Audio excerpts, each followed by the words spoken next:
there was a young soldier here at Fort Hood with me that we played softball together. We were not even in the same unit ever, blah, blah, but we just hung out together because we played softball kind of in the same friendship kind of group. His name was Levon Ritter. He was a sergeant in 3rd ACR at the time. Got into a motorcycle accident and ended up dying in the hospital a couple days later after the surgeries and everything. The hospital actually screwed up, and he didn't die from his injuries. He died from lack of care is what I like to call it, just because somebody wasn't paying attention to what they're supposed to be paying attention. Welcome to Men of Abundance, the podcast for those looking to level up their lives by hanging out with some of the greatest leaders and established professionals in our community, living a life of integrity, honor, and the abundance mentality. Prepare to pay it forward with your host, former Army medic turned lifestyle entrepreneur, Wally Carmichael.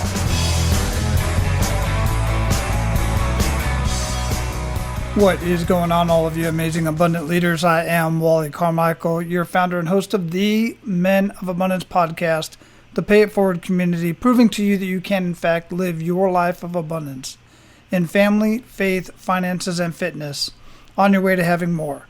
And make no mistake about it, there is absolutely nothing wrong with wanting more and having more. You got to keep it in perspective, though.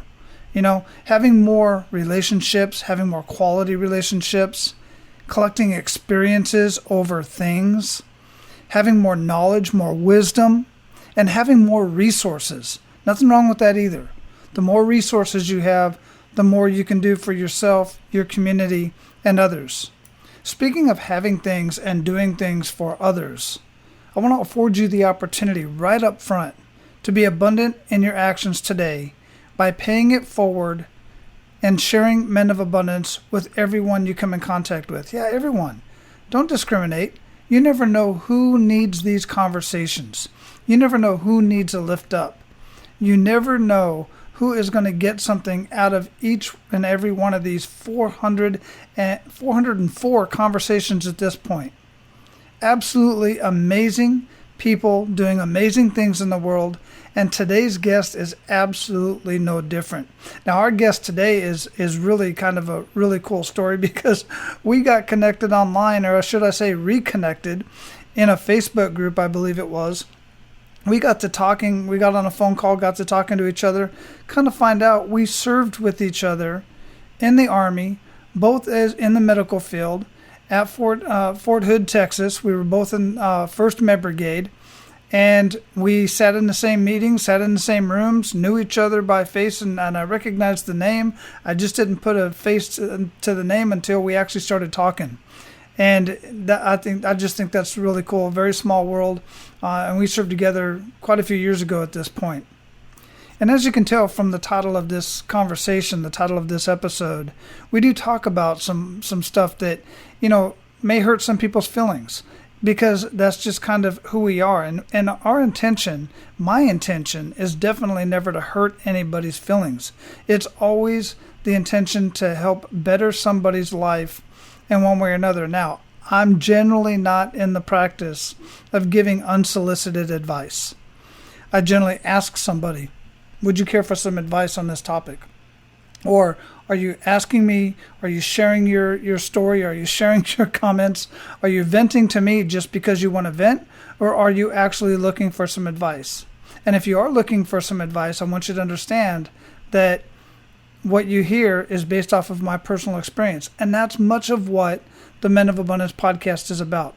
It's based off of my personal experiences, and I didn't want it to be all about me. I didn't want it to be just my experiences, although I have many amazing experiences and many heart-wrenching experiences, many very difficult experiences in my 52 years of life. But there are other people out there in the world that have even more amazing experiences, and they're willing to come here and share these experiences with others, share these experiences with you. So be abundant in your actions, pay it forward, and share these experiences and conversations with others as well.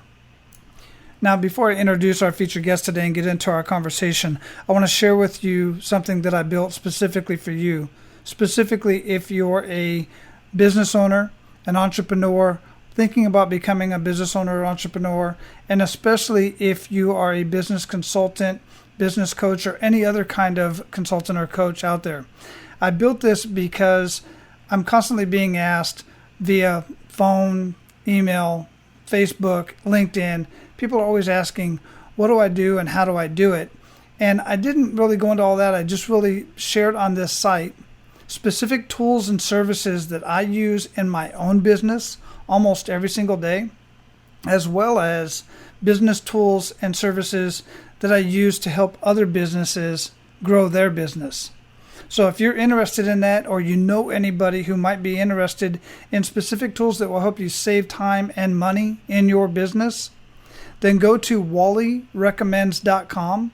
The link will be in the show notes, but that's pretty simple. Go to wallyrecommends.com, check that out, and I've got a video up there that explains what I do with each one of those tools, and then I've got demos for each one of the different tools that I use right there on that site. So this way, when anybody asks me that specific question, it's so much easier for me to just share wallyrecommends.com, and they can go there and check it out and get all the information they want. And I keep it updated based on any new tools that I might implement or some that I get rid of. Now it's finally time to introduce our featured guest.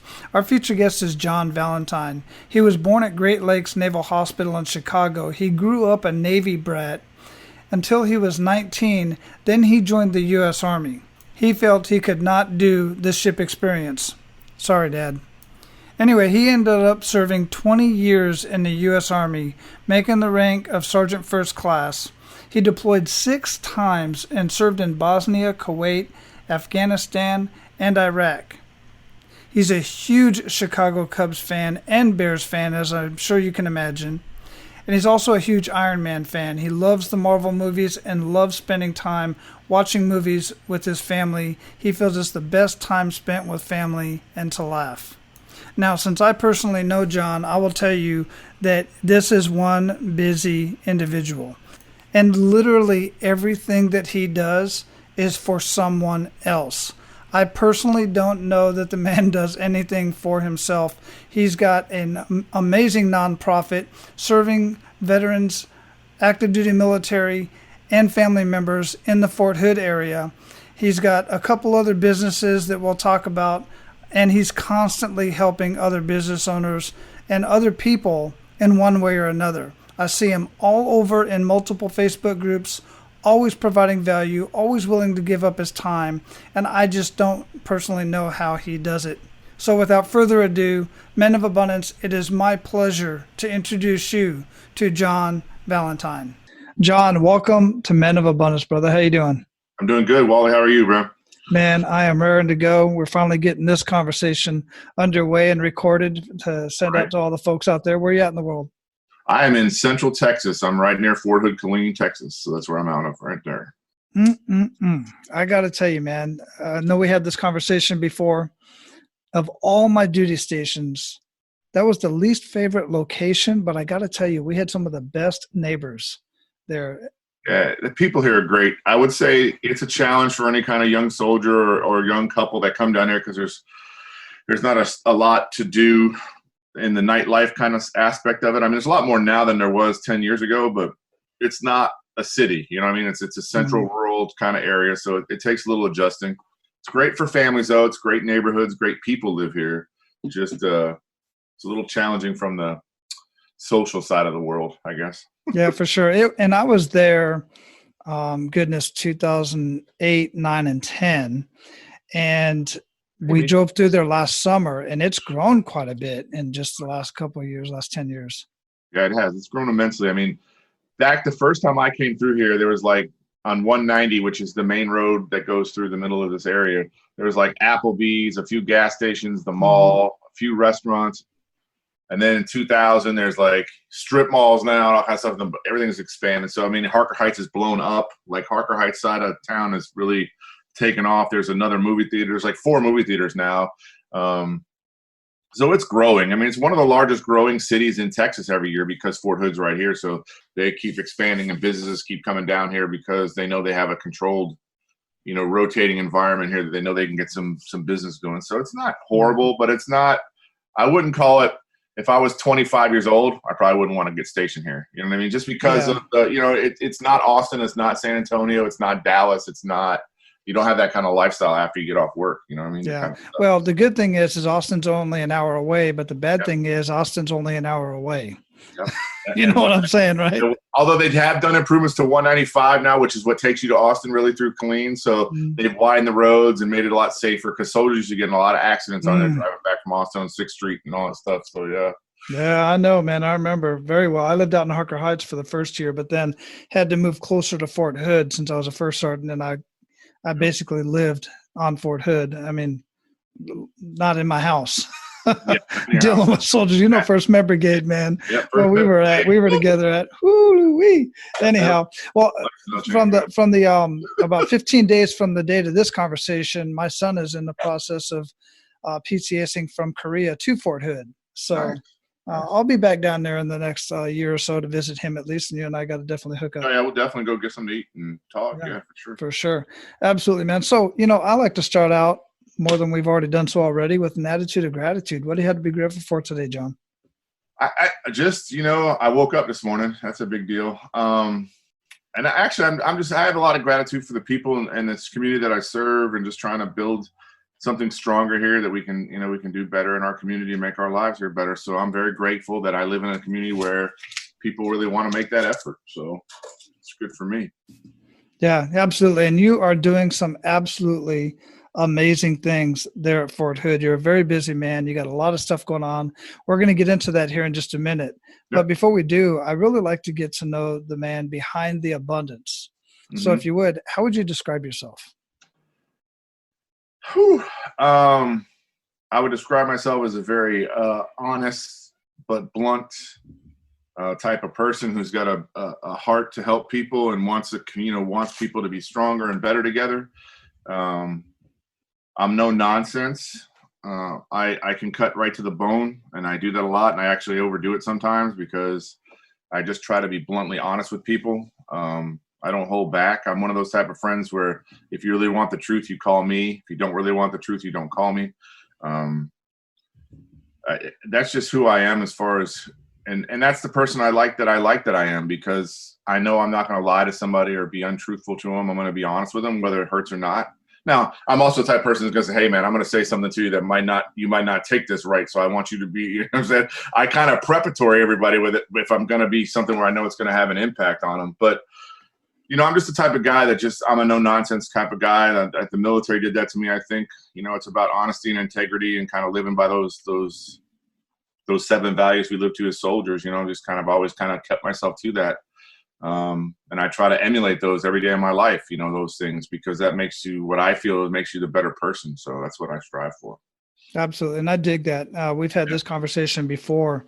It's the same that I did when I was in the military. Same I do for my boys is I tell them, look, man, you know, if I care about your feelings and I care about your well-being, but if I have to care more about one or the other, it's going to be your well-being. I might hurt your feelings in the process.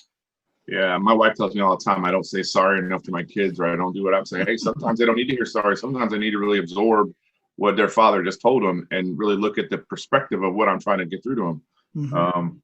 And eventually I'll end up saying, you know, I'll talk to them about what will happen in those conversations. But, you know, I'm not one of those guys that makes a lot of apologies. I mean, I apologize when I screw up, don't get me wrong, but I don't apologize for being direct and straightforward with people, because that's what people need to hear, because they need to understand, they need to take accountability for their decisions and what they're doing. And I know there's got to be accountability for it. So.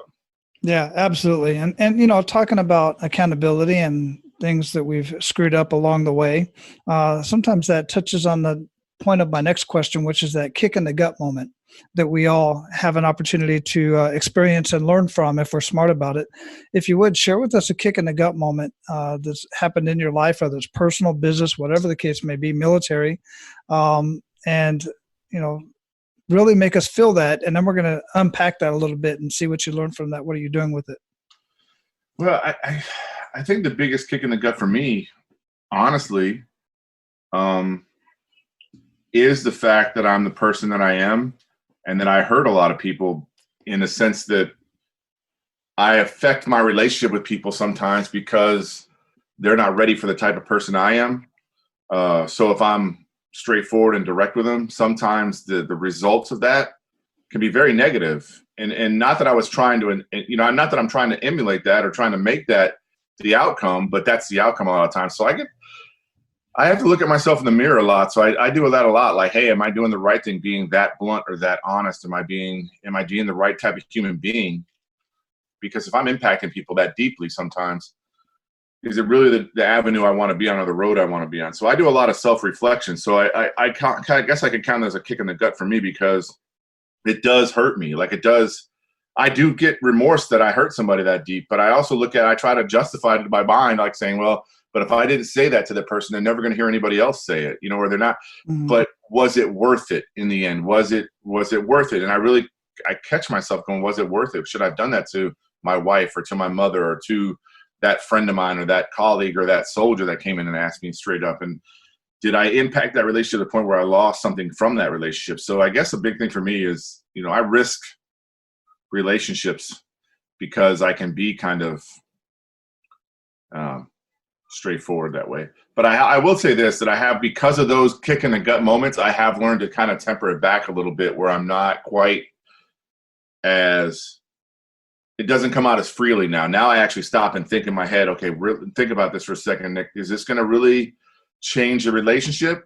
Is it worth changing the relationship? Or do we really need to look at this a different way? And kind of, so it has made me, that kick in the gut kind of attitude has kind of made me step back and look at myself and how I want to project the knowledge that I have and or the input that I might have on the person. So it's a hard challenge for me, but I think that's probably the biggest kick in the gut for me, is that, I've really damaged some relationships because of my personality. So, and not that I did it intentionally, but it happens. So. Right. Well, I'll tell you, it says a lot to who you are that you feel sometimes a bit of remorse, or you reflect on that a little bit. It says who you are. I've always followed the ideology that as long as I feel my heart is in the right place, I'm not always going to give the best advice. I know that, and it's coming from my own personal experience, and it may not be the best advice for that person at that point in time right now. But as long as my heart's in the right place, I just feel I can't do or say the wrong thing. I do, but in my mind, I justify it that way, right? Yeah, and I think that's just, that might be the first part of us, or the leadership part of us in the military, because the right thing has to be said in the end, like something to address this, to get it fixed or to get it adjusted or get it identified. Someone has to say it. You know what I mean? So you kind of feel like I got to be the guy. I try to teach myself a better way so it doesn't come across so arrogant or so friggin', demeaning to them or demoralizing them. I got to, hey, have you thought about this? I've tried a whole bunch of different tactics. You know what I mean? Like I try to make them I try to work it where they come up with what I want to say. I try to get them into that corner where they got to kind of say it themselves. And I go, see, I mean, I wanted to just say that to you, but see, I'm trying to get, so it's hard, man. It's hard being that guy. It's hard being that, and what makes it even harder is that people count on me to be that guy. Because I know I got a lot of friends that will say, hey, man, you need to talk to my buddy because he's going to tell you like it is. You know what I'm saying? This guy's going to sit down and bring it. He's going to help you figure it out, but he's going to say things to you that are going to fucking hurt your feelings, or, it's going to check your manhood or whatever it might be. But this is the guy you want to go to if you really want to find out the real, what you need to be working on or what you need to do. This is the guy you got to go talk to, because he's not going to, he doesn't sugarcoat shit. He just tells you.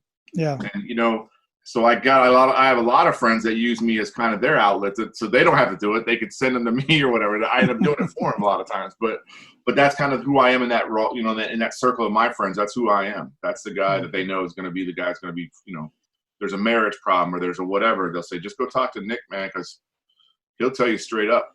Yeah. It's effective because it's memorable.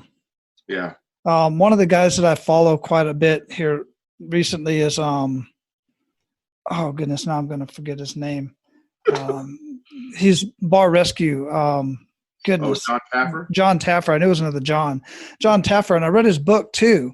And in his book, he's talking about, you do not demean employees in front of in front of guests, or do not demean, this, that, and the other.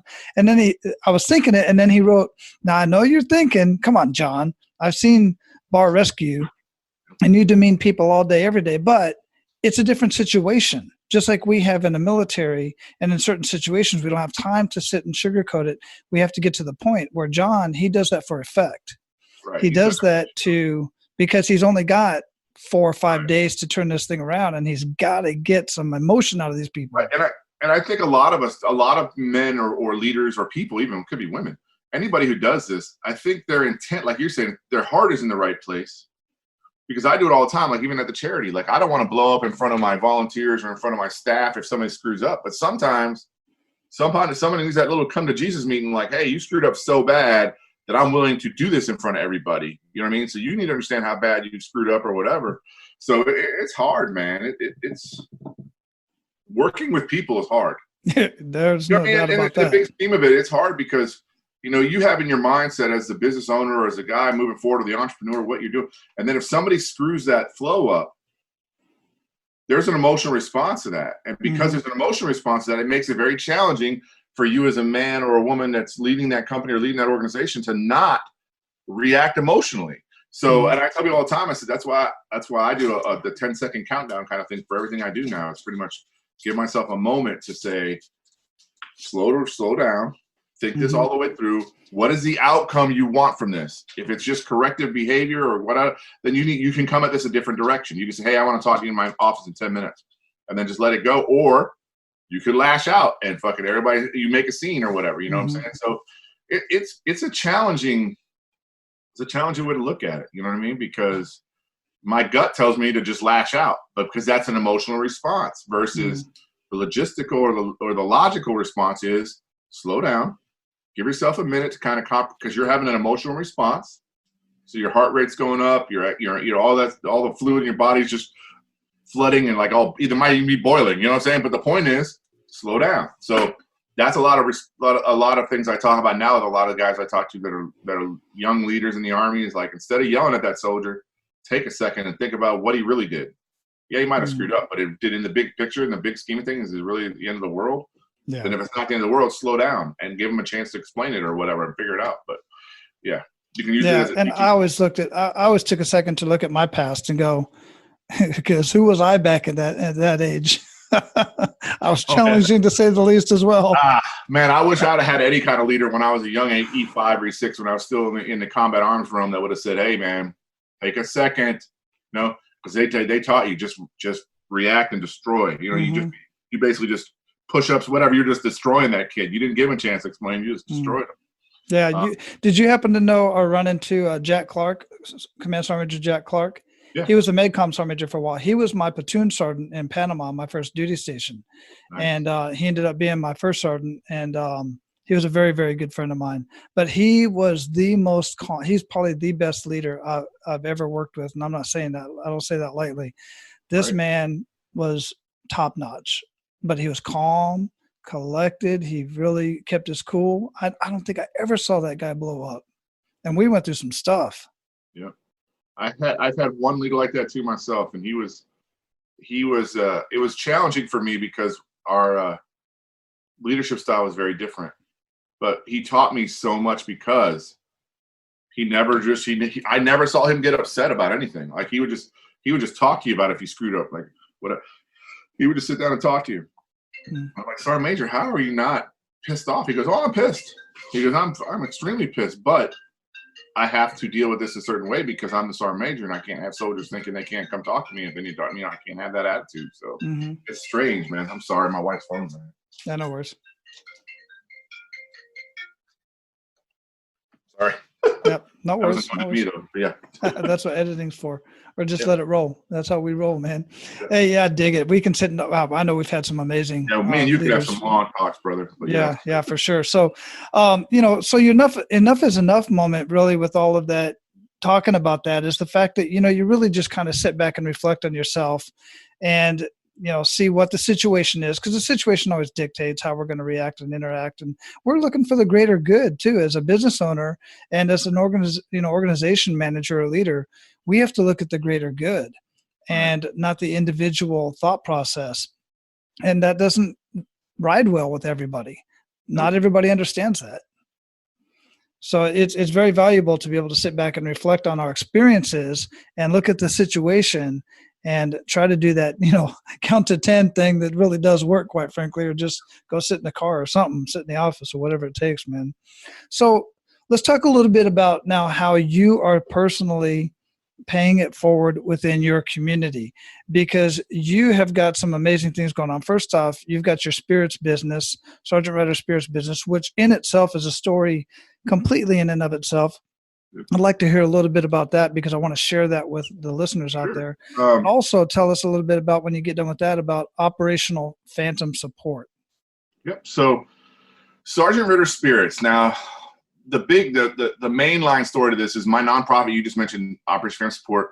We named there was a young soldier here at Fort Hood with me that we played softball together. We were not even in the same unit ever, blah, blah, but we just hung out together because we played softball kind of in the same friendship kind of group. His name was Levon Ritter. He was a sergeant in 3rd ACR at the time. Got into a motorcycle accident and ended up dying in the hospital a couple days later after the surgeries and everything.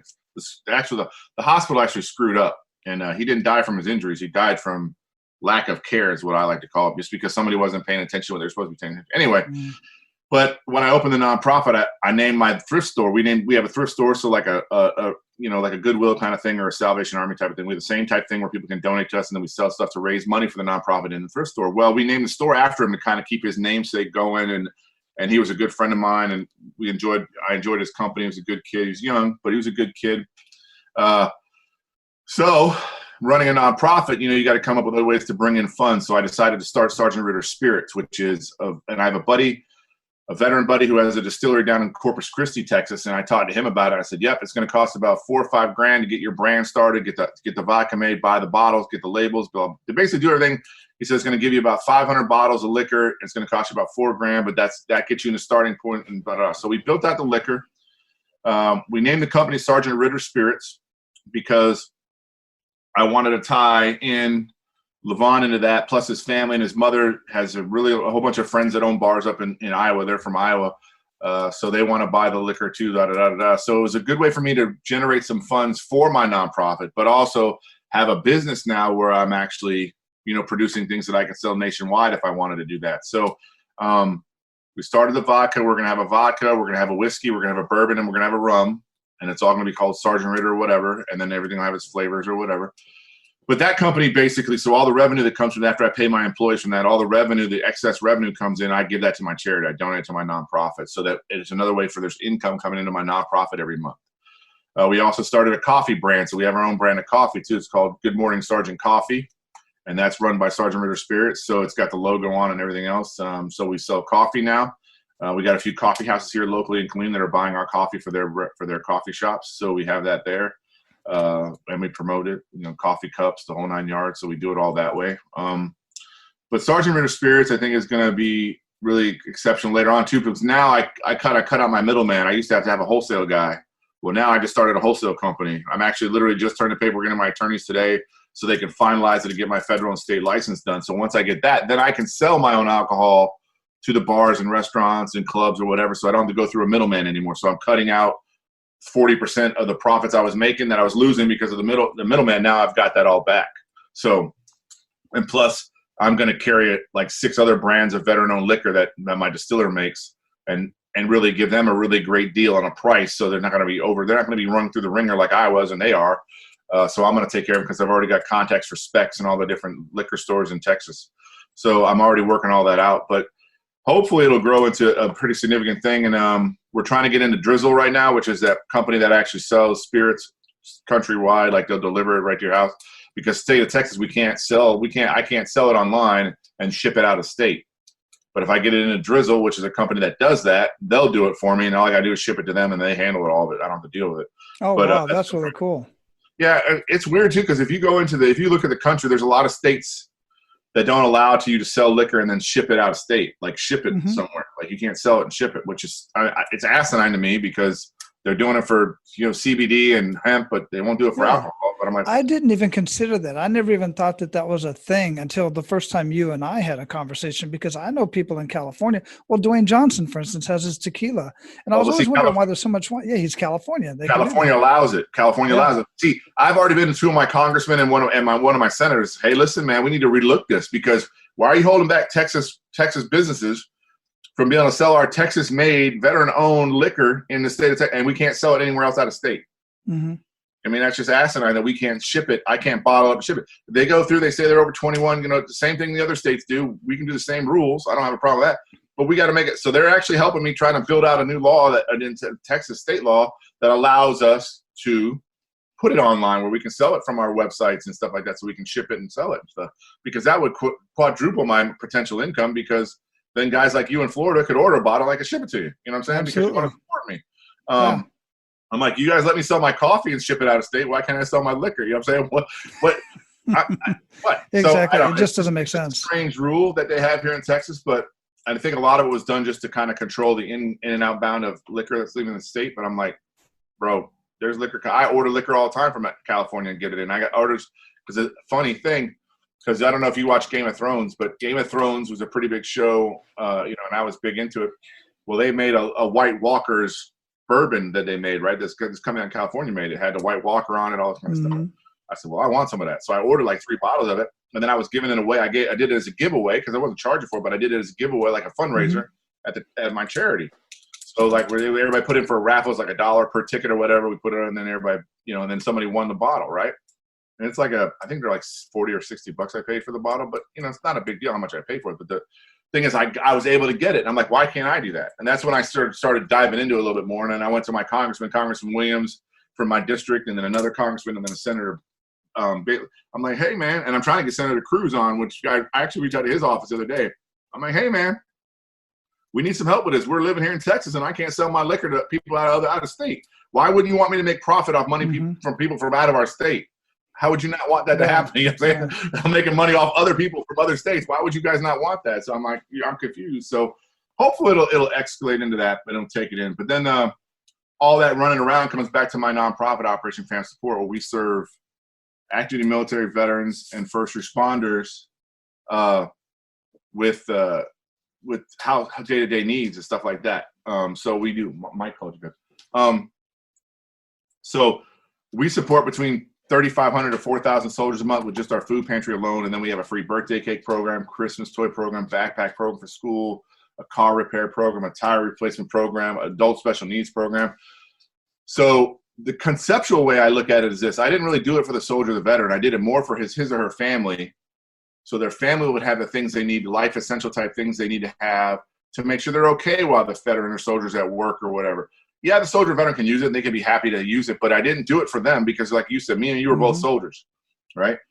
The company commander can pull me back in and out of the house and put me in the barracks and feed me, so he don't have to worry about me. But then I got my family out there that's struggling because I'm living in the barracks now, losing my BAH, all that other stuff. Like, well, what can we do to help that situation? So that's kind of why. But plus, I grew up as a military dependent, so I understood how hard it was to be a military dependent. Growing up all the way to when I was 19 years old, and then I went in the Army.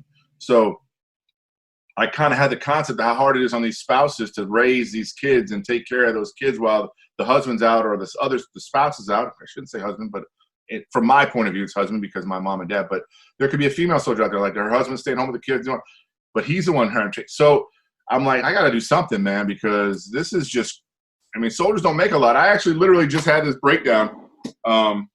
I pulled it out here somewhere. I had it here somewhere. But basically, I did a whole breakdown of what a soldier makes if you pay them by the hour, if you pay them by the day. I had it somewhere over here. But because I'm doing here it is. I'm doing like a whole report that I'm sending up to my congressman and saying, look, an E1 makes $2.33 an hour if he worked a normal 40-hour scheduled work week. That's how much he makes, $2.33. If he gets paid 24 hours a day, 7 days a week, he only makes $2.33 an hour for 24 hours because he makes $56 a day. And I have it all broken down all the way to E1 to E5 just to show how hard it is for a young soldier to really make it. And if you can really conceptualize how much they make versus, what people say, oh, soldier overpaid. No, we're not. But remember, we get paid 24/7, not 40 hours a week. So you have to break it down 24 hours a day, 7 days a week because we're on duty whenever. We pull duty for 24-hour duty. What civilian job that pulls 24-hour duty? They don't do that stuff like that. And it used to be that our housing was all basically paid for. It came out of BH, but now we get paid that, and then it gets taken out. And it was all for tax purposes. It was all for, various reasons. Well, that too, when they switched over to civilians and running housing now, they had to show, instead of the Army having to pay the civilians, now they put the money back in our pockets, and then we had to pay him to live on Right. base. So we had to set the allotment up or whatever, blah, blah, blah. So, and that was because they civilianized housing, which was, I think, catastrophically wrong, but that's just me. Well, I agree with that too. But yeah, so the nonprofit, we're busy. We stay busy. We do a lot for soldiers and veterans in this community. Like we just linked up. We actually literally this Saturday, we just put a roof on a veteran's house. It's a veteran that is renting the house and a veteran that owns the house. But the veteran that owns the house is like 89 years old, and she's like in a senior's home, and she's like, she's not all there anymore. And the home, basically their mortgage, their rent pays the mortgage on the house or whatever, because she took out a second mortgage on it. So she didn't have the money to even do the deposit to get the roof fixed. So a buddy of mine that I met years ago, he lives on that block. He came and said, "Hey man, I want to partner up with you because I want to be able to fix this vet's house. I'm tired of driving by and looking at tarps all over the roof." There was literally tarps on the roof like every 5 feet. So they replaced the roof. It was about an $8,000 or $10,000 job, and he put all the money up himself. He paid for everything, did everything himself. And now we're going to start raising money to do it and build a program out for it. But he literally fixes this vet, and it's a black female veteran too. So, and that just happened to be who it was. But the point was, with everything going on in the world right now and all these issues with our unity and community kind of attitude about Black Lives Matters and all this other stuff, like I told the people, I said, look, this is about us coming together and being unified in this community. It doesn't matter what color she is, what color I am. What matters is she lives here, her house is falling apart, and we got people that can fix it. So let's go fix it, because it's going to make her family stronger, which is going to make our community stronger, which is going to unify all of us and make everybody stronger. And she's going to look at me now and go, "Hey, yeah, good. Doesn't matter what my skin color was." She looks at me like he's a friend. He's a brother now because he took care of me and my family. And that's the attitude we need to have in our communities, is that no matter what, we're all there. So from the nonprofit side, that's the biggest thing for me that gives my heart, it makes me feel good when I go home at night now. I can feel good about, because I've had the corporate jobs, I've had the other jobs, and that shit just sucked. You know what I mean? Because nobody cared about you there. It's just about the job. It's about the outcomes of your mission, your job you had.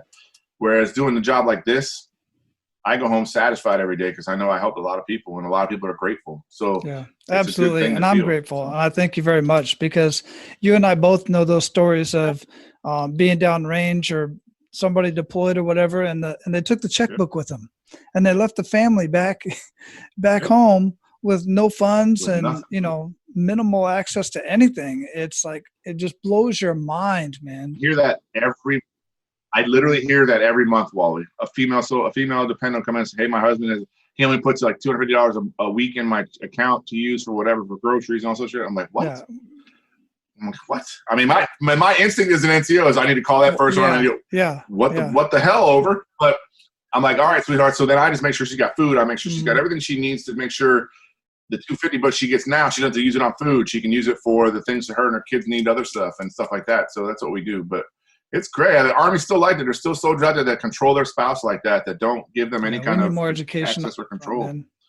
She didn't even have a debit card, bro. She didn't even have a bank card. We need to educate these guys. That's just dirty, man. That's no way to take care of a family at all. That's no, it isn't. But again, and I'll guarantee you that kid came from a broken family or some kind of credit where the father was kind of abusive or whatever, or not educated. And that's just the only way he knows how to do it. I'm not blaming him either, because that might be the only way he knows how to do it. When I say no education, I don't mean traditional education. I just mean he had no example. Yeah. He had a poor example. Yeah. And it just trickles down. And we just need to educate these guys, on men and women, on how to handle a family, how to manage a family, and how to take care of a family. It's ridiculous. So, man, thanks for sharing that. And thanks again so much for all that you do. It's absolutely amazing. I mean, it wasn't there when I was there. Obviously, you and I were still on active duty at the time when I was there 10 years ago. Yeah. But thanks, man. Yeah. Bottom of my heart, seriously. Yeah. I retired in 2010. So it was right after that. It was right after I got back from Iraq and went back to Hawaii. Excellent, man. So we are at the point where we're going to pay it forward to our abundant leaders. You ready to do that? Excellent. So share 1 to 3 actionable steps that men of abundance can take today.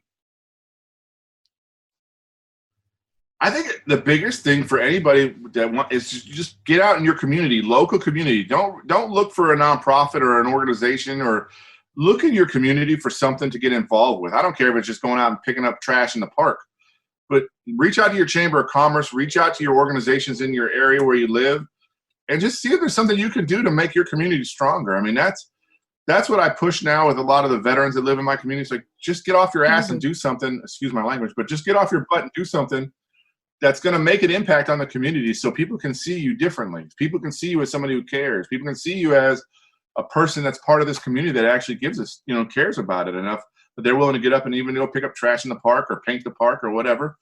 But anybody or pick up a battle buddy, pick up somebody who might be struggling a little bit now, do something for them and help them. Maybe go, help them at their house, put a fence up or do whatever, but do something to help that's going to make you feel good for what you're doing, but also make you understand that all that stuff is there. So it's available to you where you're at. Yeah, you just got to go out and environment. Look. That's one thing that I've instilled in my boys. They used to ask me for many years, even after I retired, if it was in my path, a piece of trash or something like that, didn't go out of my way, but if it's in my path, I pick it up, I put it in my pocket. Yeah, it's there in front of I'm like, Dad, that's garbage. What are you doing?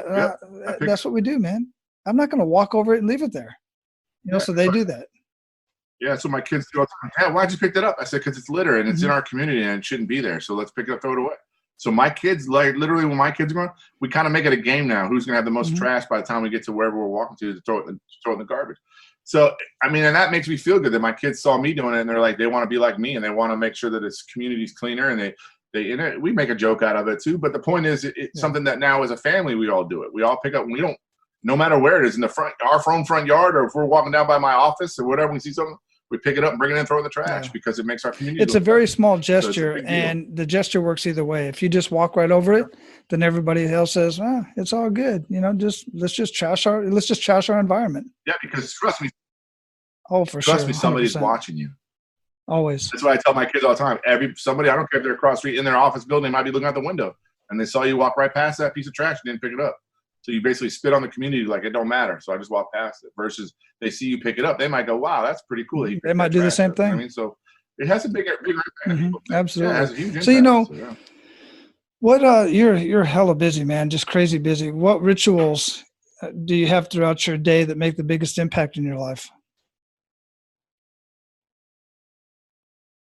Or habits or anything of that nature? Biggest impact. I honestly, thinking about that for a minute, that's a tough one because there's so much that I do. Wow.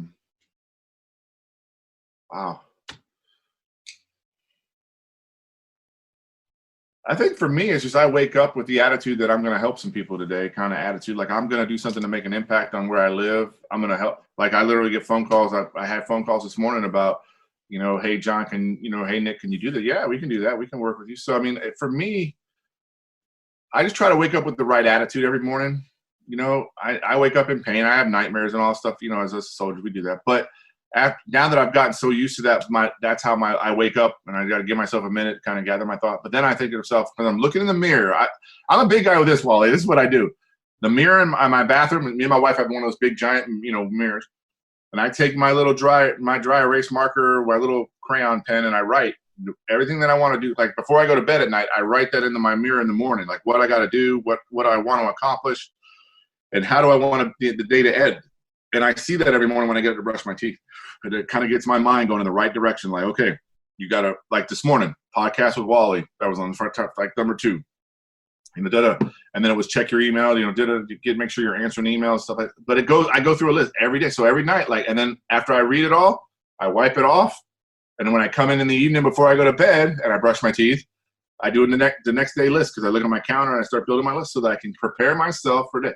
It might be redundant, it might be silly, but for me and my wife does the same thing on her side. Hey, and I tell her to do stuff like she battles some depression, right? So I tell her to tell herself every morning, hey, you're a good person, you're gonna have a good day, start off that way and then get down to what you're gonna do for work and then get down to what the kids, and her list is always a lot longer than mine because she's got a lot of things she puts on it. But my list is very straight to the point, kind of like my checklist, like my to-do list every day. But it gives me in the right mindset for the day. A great so that's one. What I do. And it's something about writing things down, that getting it out of your head and getting it onto the mirror in this case. It's pretty powerful, man. So what are you reading or listening to that you'd recommend to our abundant leaders, and why? You know what? That is crazy you asked me that. Okay, so I don't know if a lot of your readers out there know Jason Redman. He's an ex-Navy SEAL guy, but I have his book. It's called The Tried It. I'm about halfway through now. I read about a chapter a night. I try to read a chapter a night. It's just basically a story about him with he ex-Navy SEAL guy, all that stuff. So it's different, you know what I mean? But and I've also got a marketing book I'm reading, and I read a lot of books. I read a lot because I'm trying to educate myself on different areas. I got another book in here too called, for those of you that are into nonprofits, this guy's fundraisers. His name's Patrick Kirby. I know Patrick. So yeah, Patrick's a great guy. I've also got this book here, 77 More Ways to Get Customers, because I got an online store and all that stuff too. So I read, but the book that I'm really into right now is Jason's book, because I'm trying to learn a little bit about his perspective on life, and he got injured over there, yada yada. So it's a good feeling book. But those are some great books to read if you're in my world and nonprofit world. The one with Patrick Kirby's amazing. That guy is an amazing dude. That dude is just a I like to call him my happy-go-lucky self, but because he's always got that positive energy. He's like abundantly a positive. Like he's abundantly, like almost annoyingly positive, but it's real, and you can see that. But the thing is about it, real. It's real in him. It's not something he's faking. It's not something he's faking just to sell. It's real about who he is. So it's very authentic. So great book there if you're thinking about getting in the nonprofit world. But yeah, so there's a lot of books to read. Now I'm even interested in the book you showed me earlier when we started. So there's a lot of things that you want to read. It might make yourself a better person, a better leader, a better businessman or entrepreneur. Yeah. So there's a lot absolutely. Of things. And then on top of that, guys, on top of everything else, and there's more, but he's also got the podcast, Veterans Be Real. Absolutely amazing podcast. I was fortunate enough to be interviewed for that. That'll be coming out at some point, but just so much going on, man. I just dig it. I love it. And thanks for those recommendations, by the way. What do you feel holds most people back from all the people that you get a chance to talk to, all the soldiers, business owners, so on and so forth? What do you think holds most people back from living their life of true abundance? I think it's fear that holds all of us back. And it's about overcoming that fear of failure, that fear of embarrassment, that fear of, people looking at you the way you don't want to be looked at. I think the biggest thing for most people is fear. It was for me. That's the reason why it took me a little while to really start my own business, because I was just like, I just need to go get a 9 to 5 where I don't have to worry about it. I don't have to be, I just go do a job and go home. I don't want to have those other responsibilities because I was afraid of failure. I was afraid of looking bad in the eyes of my family or my loved ones or my friends. So I think a lot of it is fear. And I think that comes from our society, because of the way our society drives things through television and movies and everything else. It makes you really apprehensive to take a risk in yourself, and then risk in yourself. You got to take a risk on yourself. You got to take that chance. And I think a lot of people are afraid. Another great book to read out there, if you're a veteran struggling with PTSD, or you're a veteran out there struggling with anything, depression, it's called Conversations with God. I read that book, 5 years ago, 6 years ago, and I still have it on my nightstand, and I have highlighted chapters in there, because it's not a religious book, guys, out there. So if I'm not saying it's a religious book. It's not built religiously. It's just built. If you could have a conversation with God, what would you ask him, and how would you get? And he talks about fear, and how fear is the main factor with human beings that kind of keeps us from being the full human being that we want to be, the full person we want to be, because fear is the most controlling thing in our lives, because whether we admit to it or not, it's the reason we don't go out and take chances and do things. It's the reason we don't go out and do those things, because there's some type of fear established inside you. So it's a great book to read. It's a 3-part book. I only read book 1, as the other books start to get in a little it goes down a different path. But book 1, it changed my life, because it also helped me deal with my depression. As it made me start answering to myself to go talk to the doctors and talk to the therapist so that I could get the treatment that I needed. And it also taught me to not be afraid to talk to let it out. You know what I mean? Because a lot of us that have PTSD, like me even, for years, almost 10 years, I would not tell my wife anything about what happened to me in combat, blah, blah, blah. I would never go into detail what happened, because I didn't want her to look at me and see me as a man that she loved and married, but now see me as a different man because of what I had to do in combat, or what happened to me in combat, or what happened to us in combat. So I was afraid to tell her, because I didn't want her to look at me like I wasn't the whole man that she fell in love with and married, because you are different when you come back from combat. But the point is, the fear I had inside me kept. But then I finally opened up to her, and our life actually got better. I mean, it actually got better. It took a little while because she had to understand it and she had to absorb it and understand the things I had to do over there weren't because it was who I was. It was because the situation I was in, not who I was per se. You know what I'm saying? Like in a firefight, you don't really worry about who you're shooting at if they're shooting at you. You just wait till the end and figure it out. But with her understanding that she saw that, and I think the reason it helped me and her is because now she understands why I get angry and why I have those episodes because now she understands it better. Because I talked to her about it, and I really opened up to her for the first time in 10 years, and we've been married for 10 years. So, but I'll tell you, fear is a dangerous thing for all of us out there. So men, if you're out there listening, men and women out there listening, especially men, a lot of us have that fear too. In relationships, you're afraid to tell your wife that she's not pretty enough for you anymore, that you don't think she's pretty or whatever. But if you tell them those things, it gives them the opportunity to work towards things. And that's a bad example maybe, but the point is, if you're afraid to talk and be honest, and that's the whole point of the memory we talk about, the whole me being blunt with my wife, that she's the only person, probably the only person on the planet that I'm not always completely honest with because I'm afraid I'm going to lose her if I'm too honest with her. You know what I'm saying? Like I'm afraid I'm going to lose her. And a lot of men out there are that same way. They're afraid if they're too honest with their wives, it's going to impact their relationship in a negative way because whatever. It could be as simple as, a porn addiction, or it could be something crazy like that. But if you're afraid to talk to your wife about it, it's only impacting you badly now, and then it's only going to make it worse later. So I tell everybody out there, just don't be afraid to let and open up to the people you care about and love, because it's going to be the biggest impact on your life if you don't, because eventually it all comes back to us, unfortunately. Eventually it's a big ass circle in life, and eventually it's going to come back and hit you in the head anyway. So just figure a way out to talk to the people you love and care about and talk to them. Because absolutely. I definitely 100% agree with that. I've been married coming up on 30 years, and there's still things in my childhood growing up that I haven't expressed to my wife yet, because I am definitely not the person I was back then. But most people wouldn't like me if they knew some of the, well, these are my close friends that are still, they know what I did. They know stuff we've been through. So it's not just those of you who are not veterans, not been in that situation, it relate it to any other part of your life. Yeah. And the fear thing, I'll tell you what, I always like to use the analogy of jumping off the high dive. You get up on the high dive and you're just scared but once you make that first jump, then you're like, oh man, I can do it again and again. Then I'm diving and then I can do flips. Well, John had a fear in starting his business, and then he started a business, and now the guy's doing freaking triple lendings in business. He's got a coffee company, a spirits company, a nonprofit, podcast, and other things coming down the pike as well. Honestly, once you get past the fear, it kind of can open up the floodgates for you, because now I'm not afraid of shit as far as business goes, because now I know there's people like Wally out there I can reach out to. There's other people I can reach out to and say, hey, look, I need a little help.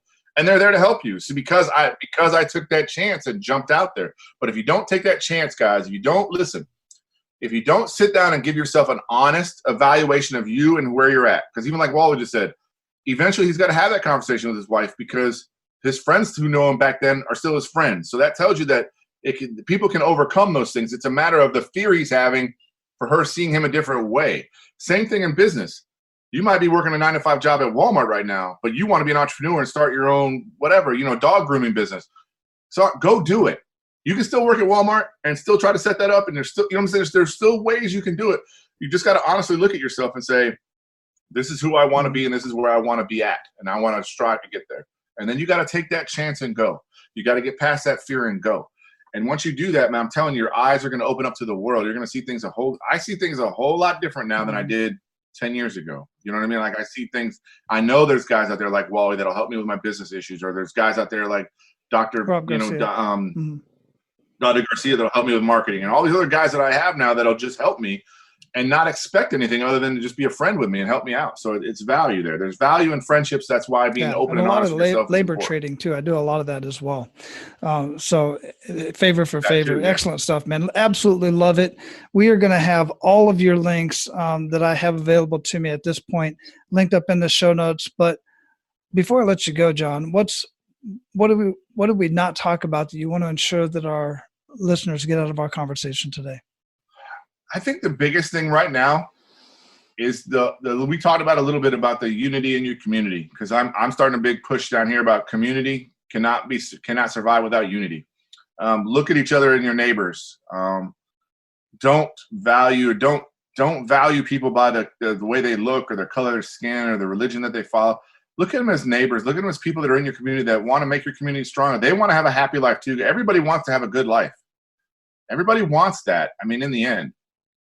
So just reach out to your neighbors. Go say hi to your neighbors a little bit more frequently. Go next door and knock on the door and say hi. I mean, just do something to get out and show people that they matter and you matter and we all matter together. So unify your local neighborhood, your community, whatever you can do. Get out and get involved, because I know with the pandemic right now, it's a little harder to do the kind of face-to-face stuff.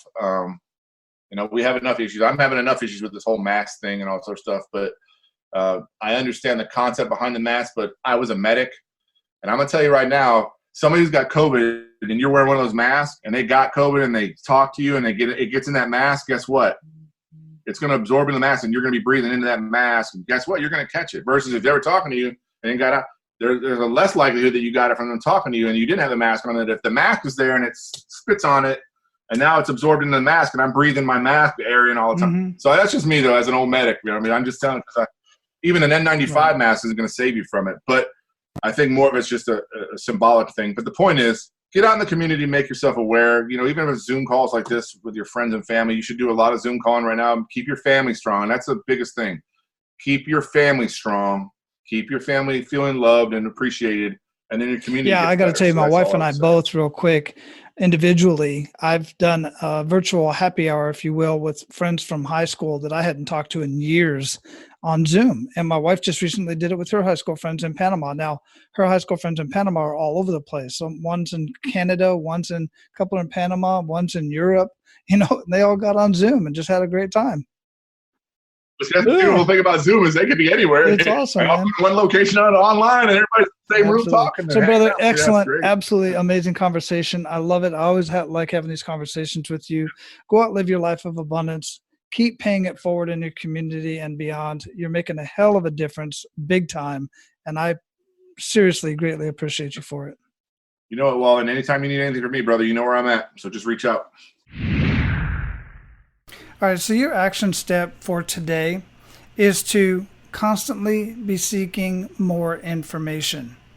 Always be striving to learn more in your field, learn more about your family, learn more about the people around you, learn more about your community. Get out in your community and you will quickly discover needs that are missing in your community. Then don't get on social media and Facebook and TikTok or whatever your flavor is, whatever your site is. Don't get on there and just vent about it and talk about it and say, you know what I saw today and this, that, and the other. Do something about it. Pull people together. Don't try to do it yourself. When somebody stands up and takes leadership of a particular cause, and it's a good cause, other people will follow. Unfortunately, as we know, people will follow a poor cause as well. But be the bigger person. Find something in your community that truly needs to be addressed and get out there and do something about it. It's the best thing that you can do for your community. It reflects who you are. It will help your family. It will help generations of your family, and it will help everybody else coming through your community at any given time. Now, go out, live your life of abundance, and be sure to pay it forward. That's all for today, Abundance Leaders. For more about our guests and the powerful information we shared with you today, be sure to sign up for our mailing list at menofabundance.com. We appreciate your time and look forward to hanging out with you on our next episode. So until then, be sure to pay it forward and live your life of abundance.